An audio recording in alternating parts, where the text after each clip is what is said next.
असं तोंड भरून पाणी प्यायचं नाही. ही जागा आहे ऋषींसाठी, ही जागा आहे देवासाठी, ही जागा आहे इतरांसाठी.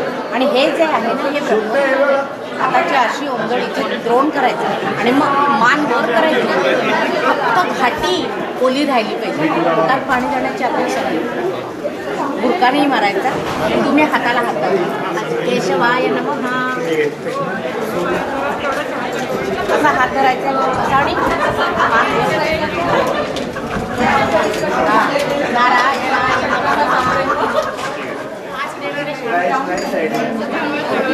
माधवाय नमः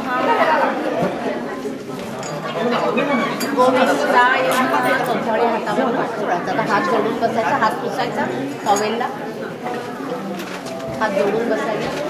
गोविंदाय नमः, विष्णुवे नमः, मधुसूदनाय नमः, त्रिविक्रमाय नमः, वामनाय नमः, श्रीधराय नमः, ऋषिकेशाय नमः, पद्मनाभाय नमः, दामोदराय नमः, संकर्षणाय नमः, वासुदेवाय नमः, प्रद्युम्नाय नमः, अनिरुद्धाय नमः, पुरुषोत्तमाय नमः, दोक्षयाय नमः, नारसिंहाय नमः, अच्युताय नमः, जनार्दनाय नमः, उपेंद्राय नमः, हरि